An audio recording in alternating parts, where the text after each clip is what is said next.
Here we go. Lean with it, rock with it.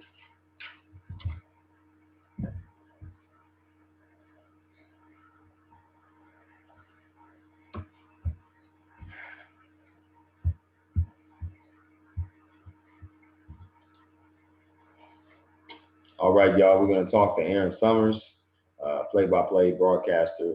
Did I break down the workstation short thing?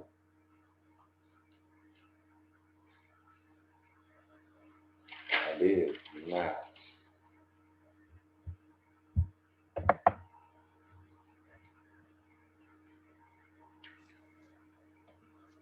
Erin, how we doing today? Hi, good. How are you? I'm doing good. It's great to, the last time that we talked via phone. This is actually the first Yes. time that I'm I seeing. know. We're like kind of face to face, getting Right, to actually meet. right. And obviously, absolutely beautiful from the start. I'm going to say that from the jump, from the word go. You look amazing. No doubt about it. Thank you. You are very Thank you. welcome. Very welcome. Thank you for being a part of my podcast, Work Hard, Play Harder, that started this week. And you are episode number 2. So this is amazing. Well, I want to start first, childhood, because you're from, if I'm not mistaken, Raleigh, North Carolina, right? Are you from North Carolina? I have to say. Uh oh. Family moved to Cary when I was 6 years old. Got So I am North Carolina, you. Got and I grew up in this area, went to high school and college at UNC. you. Okay. Okay. Oh, uh oh. You froze. Might be my internet. You still with me? Uh oh. Yeah, I'm Oh, hold on. here. Okay, my bad. You froze for a minute. I heard that you went to high school and then bam, it was a still shot after that. Oh, yeah, your audio is definitely lagging a little bit. Is it? Um, Okay, I don't know if got the you. Got you. Hold on. Let me see.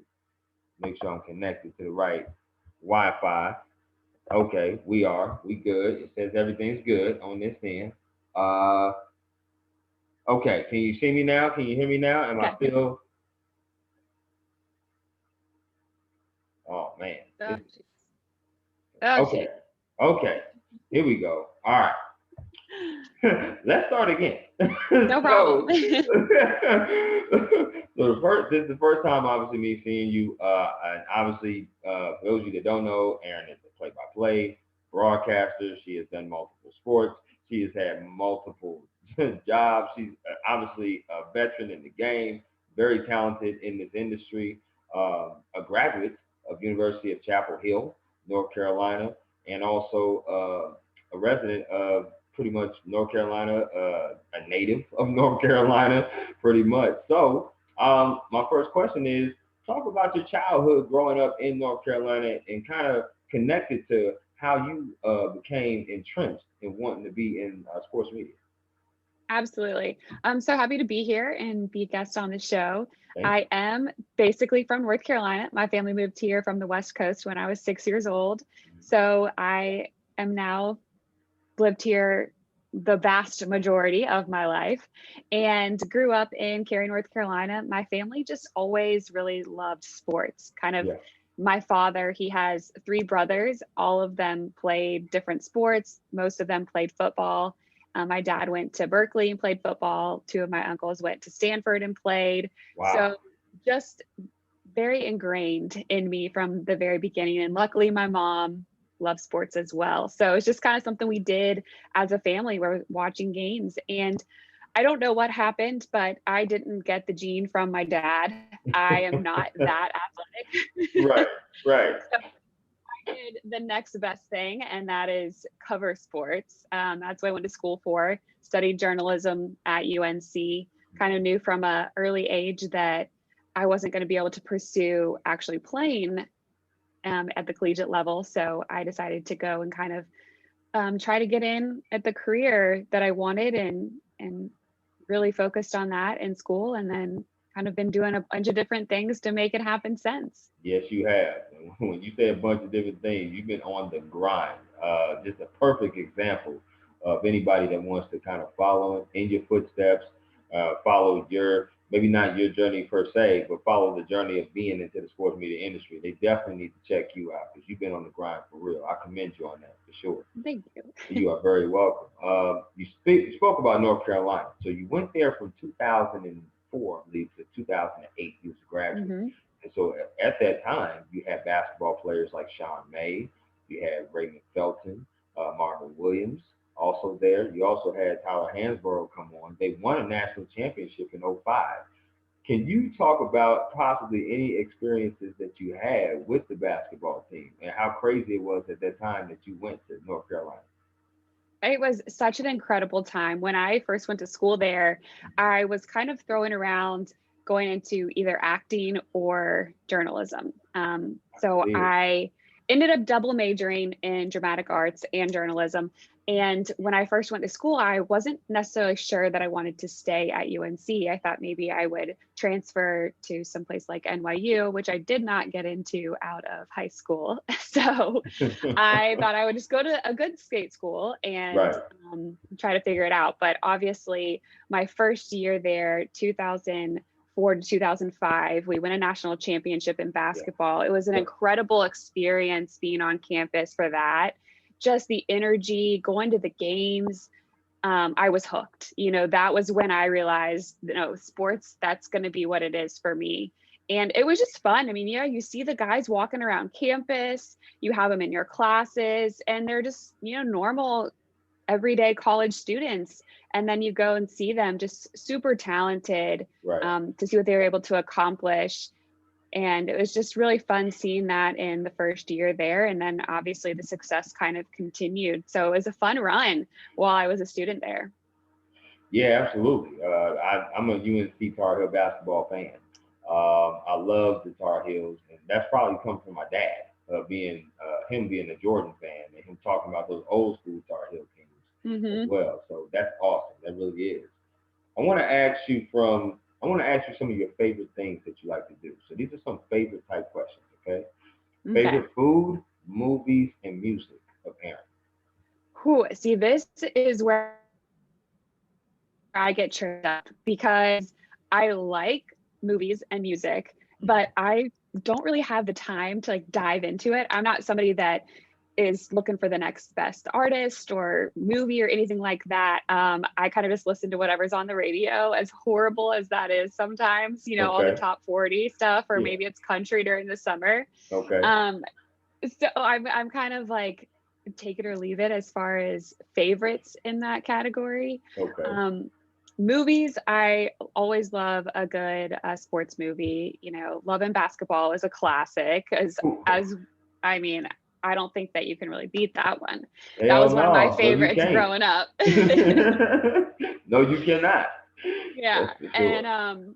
And then, as far as food goes, I love Mexican food. I love pizza, but I really try to eat healthy, considering that I do have to be on TV.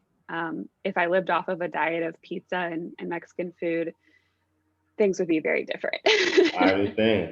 You're doing a great job. Whatever you're doing, keep doing it, please. Okay, you are terrific. Favorite color? Ice cream. My favorite color is either blue or pink, like a bright pink. Wow. Or obviously a baby blue. Okay. I wear a lot of black, which I'm trying to get away from because, you want to wear brighter colors on TV. Right. Favorite ice cream. I really like chocolate chip cookie dough. Yes. But if I'm this is very weird, but if I'm going to Cookout and getting a milkshake, it's going to be vanilla with Snickers and Heath bar. I don't know why, but I like that combo. You know what? And I'm with you on the milkshake. The milkshakes at Cookouts are so damn good. And I get the Oreo. Yeah. I get the Oreo. So I mean, you can't go wrong with any of them there. You cannot. I mean, they're just terrific. They really are. Late night, that's kind of sometimes the only option for food when I Yes. get done with work. So, They 24 hours. You know, if it ain't yep. there, it's Wahoo, and that you know how that goes. Absolutely. Favorite board game or card game that you like to play if you had any chance to play? Oh my gosh, my sisters and I were just talking about this the other day. Like the old school, like 90s games, like Mall Hmm. Madness and Dream Throne, Shoots and Ladders, all those sorry, Yes. those crazy games. Yes. I don't play a lot of board games now. I definitely play a lot of card games, just kind of when I'm around family and stuff. We'll usually sit around, have a couple drinks, and play some games on holidays. Um, we play a lot of sevens. I don't know if you're familiar with that, but that's Yes, one of the I games we am. play a lot. Yeah. Hmm. Okay. Now you said drinks, so I gotta ask, what is your favorite alcoholic drink? Is it wine, beer? Is it alcohol? For me, it's Hennessy. I love me some Okay. Hennessy. What about Yeah. yourself? I like wine. I like red wine. Red wine. A good cab is usually what I go to. Obviously, during the summer, I tend to lean towards rosé because it's Ooh, a cold yeah, beverage. yeah, And that's better when it's hot, like it is in North Carolina during without the question. summer. But if I'm going with liquor, then I am a tequila person all the way. Are we talking 1800s? We talking Don Cuervo? We talking Tito's? What we talking? I mean, I would prefer the best, but can't always afford that. And I'm Right, not afraid of a good, well tequila, right, okay? right. I'm with you there. I'm with you there, girl. I'm with you. So now what I want to do, right? How would you say is your ACC knowledge? Ooh, so when I worked out of college at WRAL, I covered the ACC Yes. very closely for about 6 years. Mm-hmm. Since then, I've been freelance, which Okay. it's a lot of different leagues, a lot of different sports, a lot of Yeah. different teams. Yeah. So I have a good overall knowledge, Okay. but I have a good overall knowledge of a lot of random teams as well. Okay. Okay. So I don't know if it's the best right now, but Well, I well, think you it's know what, okay. Aaron? We gonna I test have a that now. feeling I have a feeling that's what's coming. All right, let's Yeah, we're go. gonna test you and see. This is called all things ACC. Okay. Okay. So the first question is, I want you to name the alumnus of these athletes. Okay. Okay. So name the school that they went to. Julius Hodge.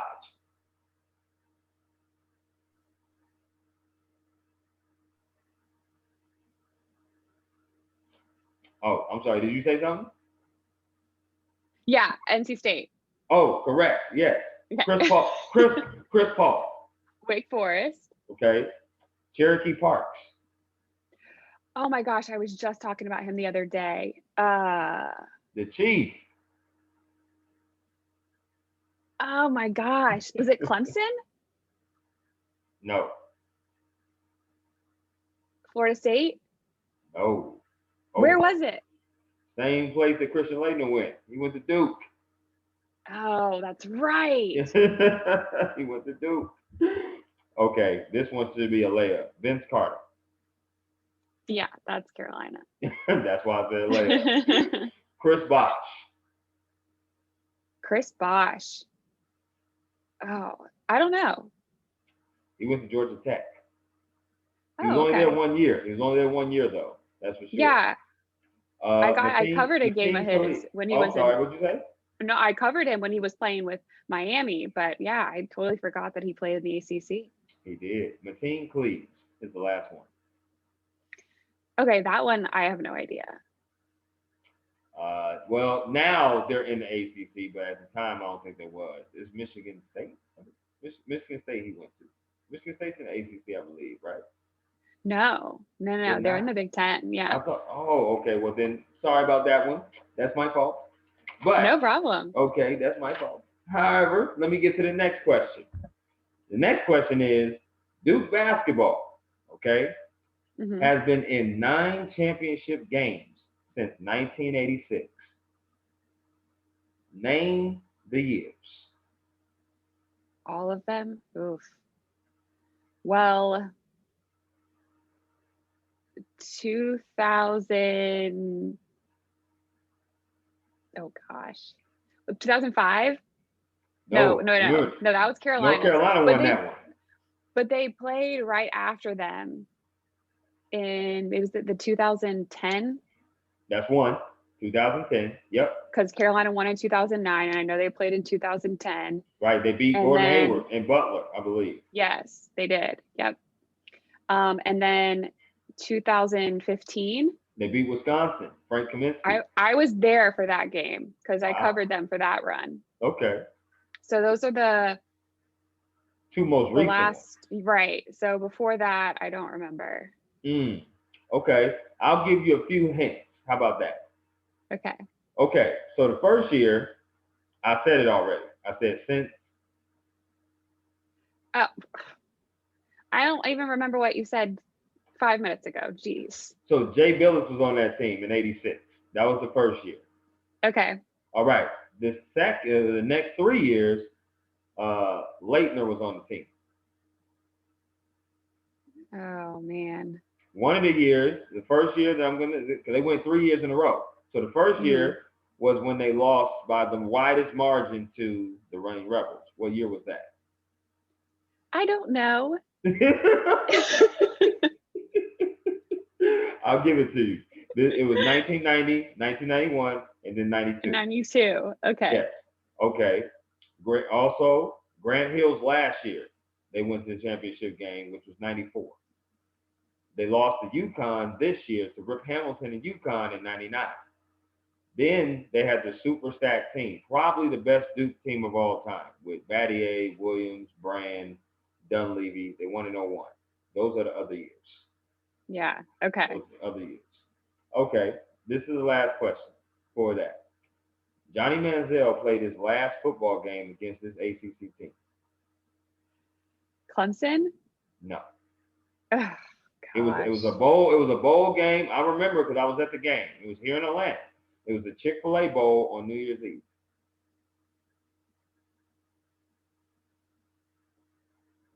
Florida State?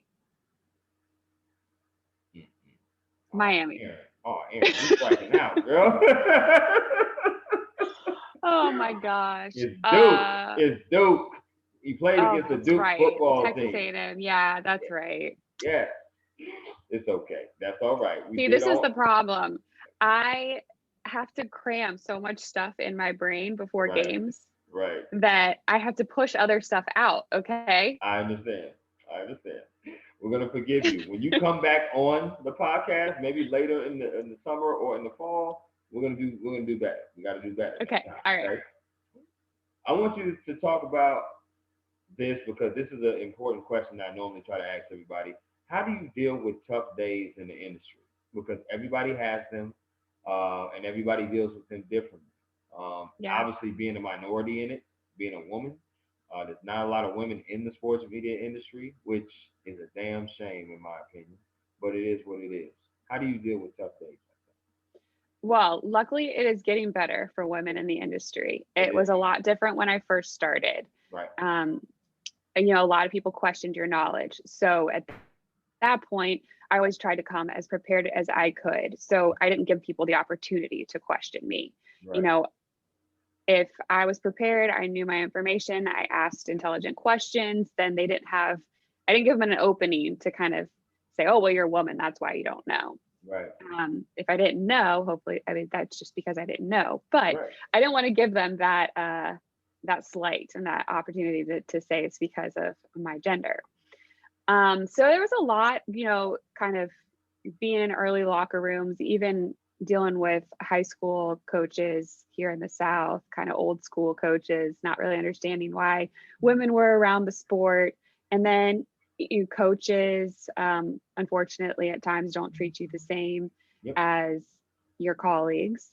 So you have to just be careful of the situations that you put yourself in. Unfortunately, men can probably have a better relationship as far as networking goes with some people than I could as a woman, because I don't want to leave myself susceptible to someone thinking that my intentions are different. Right.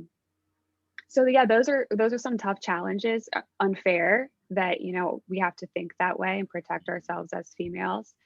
Right. But over the past year and a half, with the way that things have changed for everybody in the entire country with the pandemic, there have been some really tough times. And in those moments, I've really tried to think about where I am in my career, what I've been able to do, and be thankful for what I have. Because there's a lot of people out there that would like the opportunities that I have had or am continuing to have, even though my path this past year hasn't been what I thought it would be, what I wanted it to be. I'm still trying to hold on to the fact that I am working, even though it is a little bit different than I thought it would be at this point. Doing stuff virtually or not having the same types of opportunities as I was having a year and a half ago, Right, as far as right, being sidelined, because that just wasn't an option during COVID. right. Yeah, So yeah, it's really hard, but you got to hold on to the positives that you can find, because it is a hard industry. There's a lot of people out there that want to work in it. It's ever changing. So you have to constantly be willing to move with it and kind of evolve as things go. And what you thought you would be doing, even 6 months from now, might not be even an option because of how much the industry changes. So you kind of have to not get hung up on, well, this is what I want to be doing at this point, because things change. yeah, and you hit a lot of things on the head. Two things that I want to say. Once again, you definitely deserve your roses, Erin.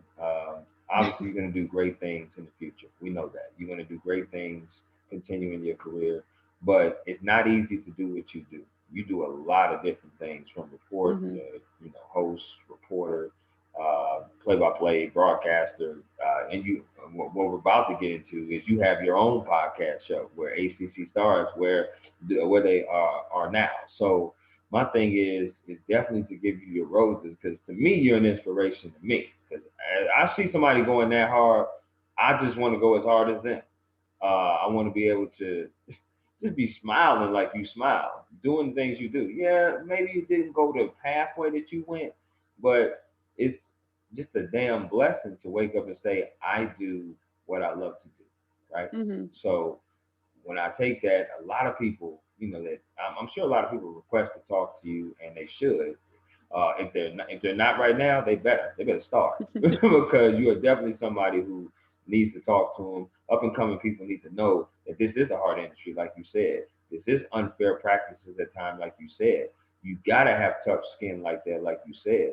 And it's also not just a reminder of what is in the industry, but it's also reminding you of, if you're not built for this is not the industry for you.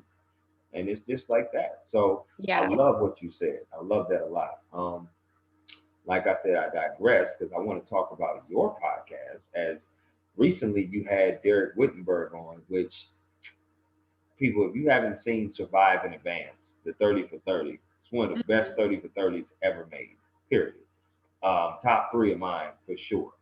Uh, but you've had a lot of different ACC stars on there. I would like to know, what was the idea behind starting this podcast, and where do you see this podcast going in the near future? Yeah, well, podcasting is huge right now, and I had some extra time over the pandemic, and last summer I kind of started thinking about what I could do. And I've always, out of curiosity myself, wondered what happens to some of these athletes that we all watch in college, and they're so good in those moments. And sometimes we see them go on to play professionally and can follow their careers there, but sometimes they have to take a different path. And so Right. it's really cool to kind of see what these people have done outside of sports, or maybe they're playing overseas still, and just kind of how their paths and their careers have evolved since they've been playing in the ACC. So I kind of dove into that idea, and I tapped into people that I knew or that I had covered over my time at WREL, and then other people I just kind of blindly, reached out to on Twitter or found emails for them, different contacts. I Yeah, that interviewed sounds that. familiar.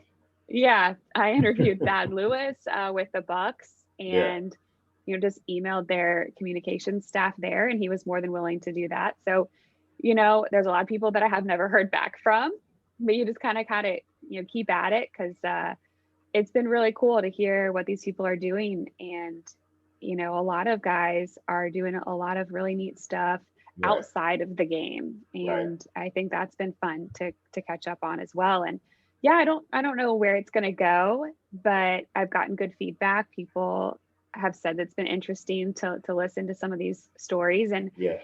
it was a different thing to do to start off with doing the podcast. And I kind of did it via Zoom as well, where I did video component to it. Kind of just getting better at it as I go, I guess. It's hard to connect with people sometimes via, the virtual Zoom. You might Right. not have as good of a rapport or interview with somebody in person, but kind of with the pandemic, people were really open to doing it that way. So that was helpful. Just hopefully in the future, I can get some of my interviews to be in person, and I think that would, make it even better. Yeah, I think you do a terrific job of interviewing. And I've actually listened to a few of your ACC interviews that you've done, and I've kind of took bits and pieces from it to try to implement into mine, because you really do a great job at that as well. I really don't know anything that you don't do well. I mean, you probably don't. I don't know. Skate? Maybe you skate well too. I'm not sure. I don't jump well, and that's why I don't play sports. No jumping for you. Okay. And I'm not fast. So Gotcha. that's like completely gets me out of That's awesome. That's yeah. what's up. I like that. Not fast, can't jump, but I can sure write and I can sure broadcast. That's what's up. I like that. You talked about WRAL. Now, I know you was there 6 years, if I'm not mistaken. That the station, for those of you that don't know, is in Raleigh, North Carolina. Yes. You were in different positions there, though. You were production, so you were behind the camera. You were also, I believe, a sports editor at a desk, I believe. Yes. And then you worked yourself up to being an MMJ. Can you talk about your experiences going through there, things that you learned, maybe some pros, maybe some cons that you can share with people to enlighten them how it is working at a station? Because you've had the best of both worlds with freelance, being on your own and doing your own thing and kind of doing the ESPN thing, but also working at a particular station as well. Sure. It was definitely a great experience, because working my way up, I started actually at the radio station, ESPN radio station here in Raleigh, 99.9 The Fan, and they were co-owned by the same company owned both that station and the TV station. Right. So I was just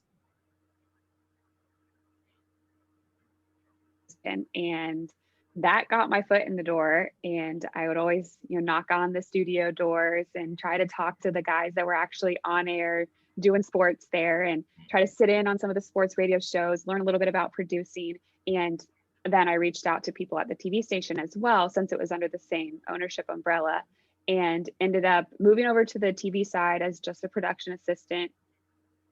And again, I mean, that is your opportunity. You get in the building, you can really see how everything works.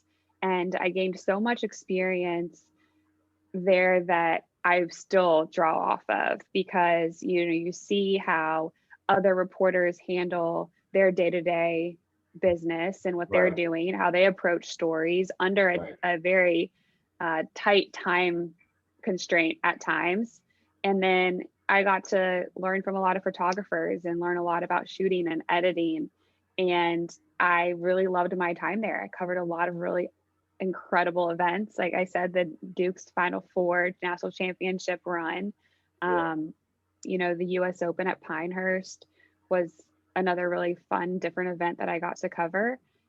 And obviously, professionally, the Panthers in Charlotte, the Hurricanes here in Raleigh. So I really got to that firsthand experience being out there in the field. And each step of the way, I just continued to ask questions and put in a little bit of extra work on the side, and kind of got promoted every few years, and ended up being able to get on TV there. And it was great. I loved it. I opted to go freelance because I really wanted to, which was drawn to the live production and actually going and covering the event and being a part of the the TV broadcast. So I had an opportunity to go to Time Warner Sports Channel, which now is Spectrum, Spectrum, yeah, and went there absolutely. and worked as a host, for a pregame host and sideline reporter there. And my mom thought I was absolutely crazy to leave a full-time job for a freelance position, got Right. paid per game. But it was a great decision. I did a lot of networking when I was working at WRAL. And so I kind of had a good foundation of people to lean on for Right. opportunities. And Absolutely. then, you show up and you do a good job, and hopefully more opportunities kind of come available. And did they ever? Because when you left there, you went back, and now you're affiliated again with ESPN. Mhm. So when you left WRAL and you was able to come back to ESPN, how was that transition coming back to ESPN? And, solidified. Pretty much now you're solidified as a person in the industry now that is a hard worker, versatile, and now you're working with one of the best. I mean, worldwide web, they're the best when it Mhm. comes to that. So how was that? Yeah, I've always prided myself on being very prepared and doing all the research ahead of games and ahead of the job opportunities that I have, talking to coaches, reading stories, reaching out to other local media, um, Right. and the schools, the SIDs, anybody that I can, and scouring social media. Now you can find a ton of information there. Yes, you can. And going in and like knowing my shit. I mean, that's what it's about, right? You got to It go is. in, know your stuff. And then what was the harder part for me was being comfortable and just telling the story, not reporting it and Right. being, so robotic and trying to make sure I said it exactly how I wrote it down, and not getting kind of tripped up. So this took a little while to get comfortable, and Right. I put a lot of pressure on myself to be perfect and be right in everything that I do. And so kind of just trusting myself more, relaxing into the role. And once I started doing that, um, and kind of finding my rhythm there, Right. that's when some more opportunities opened up. And yeah, I've gotten some games with the network for ESPN, and it's been it's been an awesome experience to be a part of something that's considered the best of the best. Right. And like I said, I follow you. I follow you on Instagram.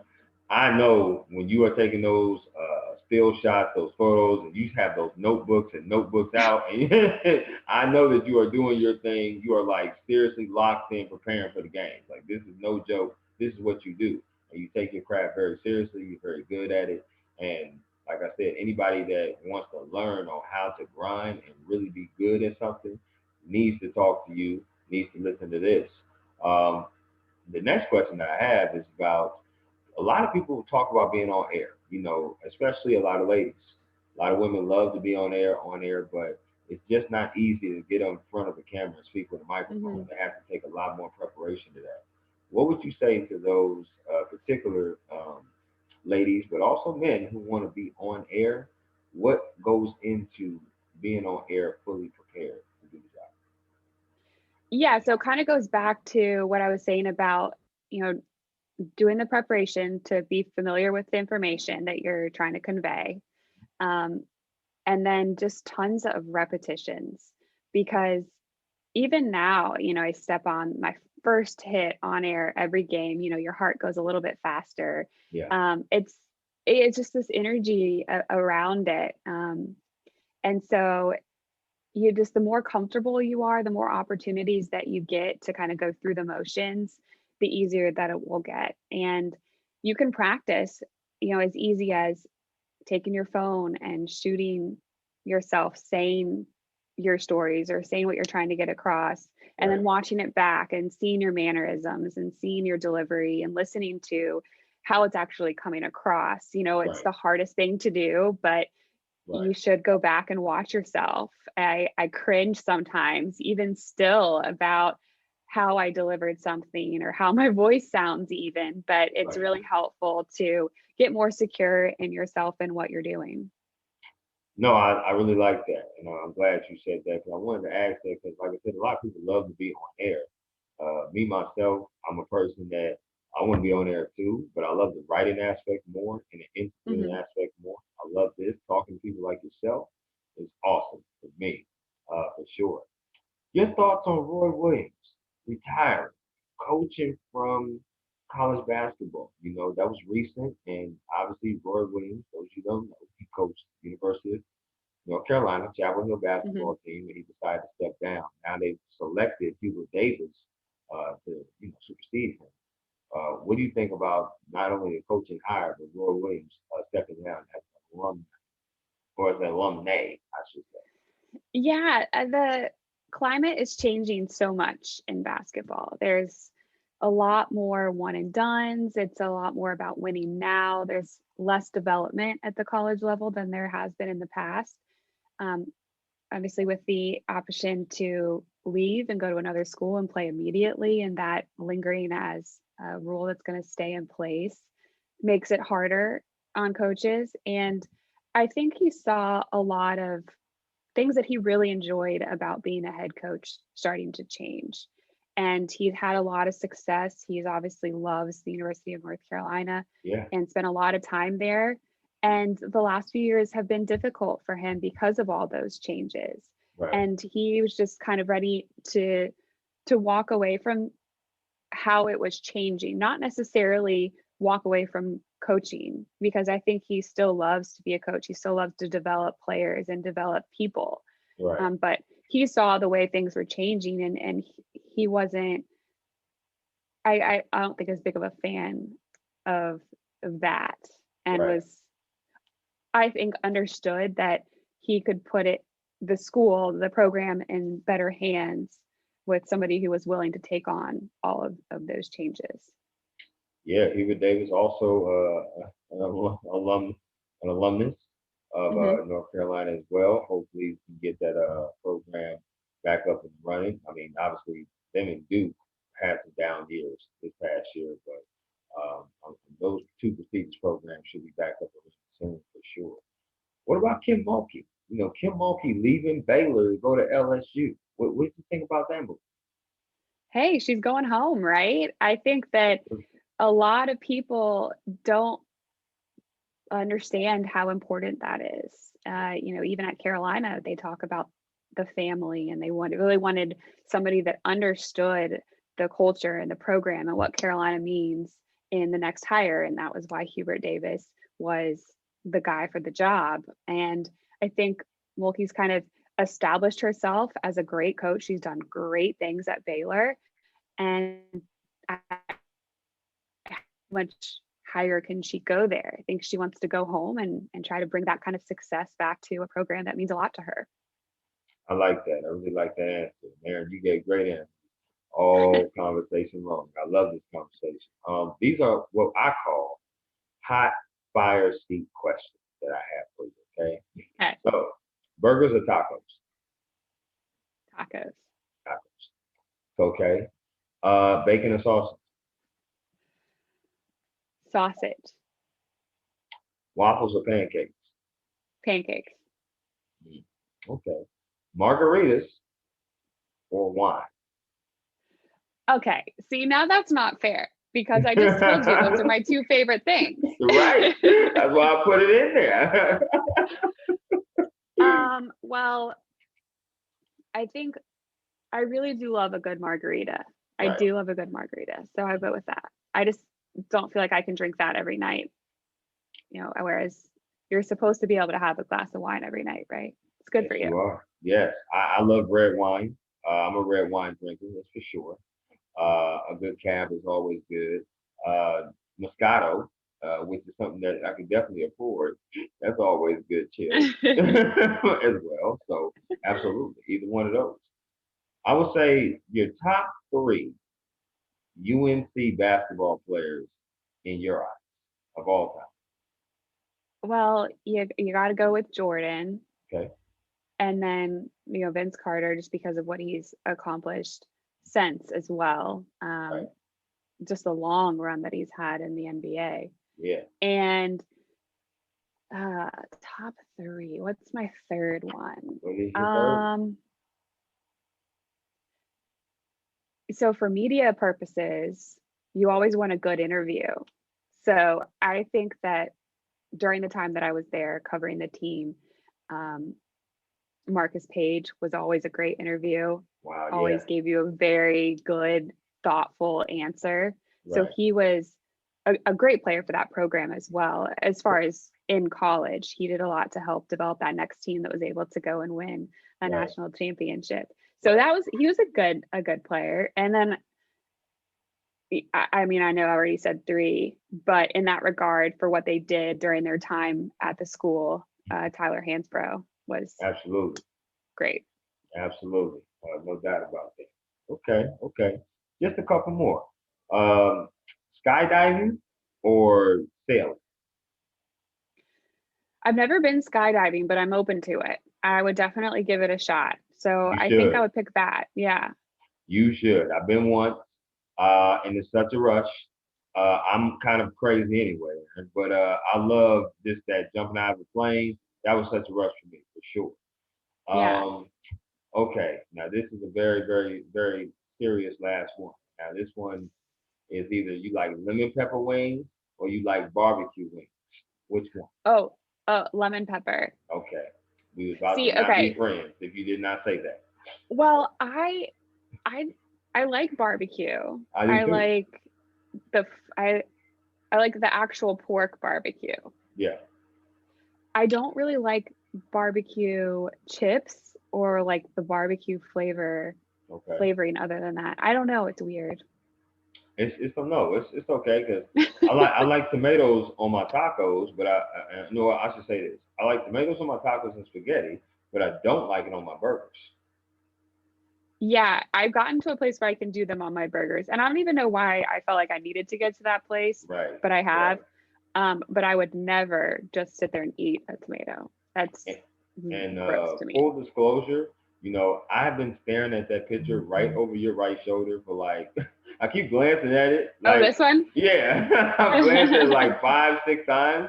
Like you are absolute. Where were you when that was going on? That was the SoCon tournament championship game that was on ESPN for their champ week.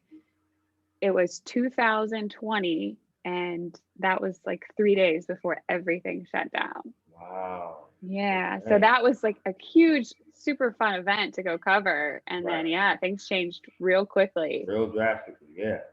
So with that being said, let me bounce this question off of you because you do wear many different hats. Mhm. If you had to only pick one of those hats to do though, which one would you pick? Would you pick play-by-play, color commentary? Would you be a broadcaster, reporter, a host? What would you be if you only could pick one? I ideally, I've always wanted to be a team reporter. Okay. So whether that was for a professional team, being their sole, sideline reporter slash host, Hmm. or for a sports network. So that's kind of the role that I really like. And over the past year and a half, like I said, I've gotten these opportunities to do a bunch of work as a color analyst, some as a play by Absolutely. play. Yeah. And it's not something I ever thought I would really ever do. But as the industry is evolving and changing, just Yeah. trying to develop some more skills. And those were there the opportunities were in the past year. Absolutely. I've listened to a couple of your broadcasts. You're really good. There's no question about Thanks. it. So you're welcome. No doubt. Work in progress. I hear you. I hear you. But to be able to do that, to go live on ESPN, and do something that is out of your realm that you haven't done for like years and years and years, is pretty cool that you even attempted to do that. Because some wouldn't even do so. They Thanks. just stay in their lane. So it's good that you're versatile like that for sure.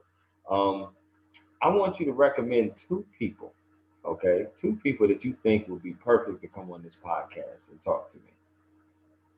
Um, well, somebody that I've always looked up to and reached out to and always gives great advice, and she's funny and done great stuff in the Charlotte area is Shannon Spake, and she works for Fox Sports.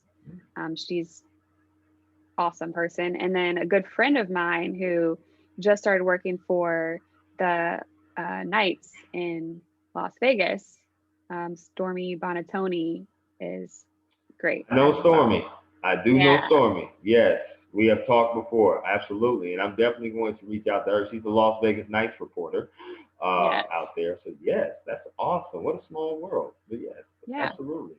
I'll get you out of here on this advice. Is there any advice that you want to give anybody out there that's up and coming in the industry that maybe a little bit on the fence whether or not they want to continue to stay in the industry or even join the industry? Sure. It definitely has to be something that you're really passionate about.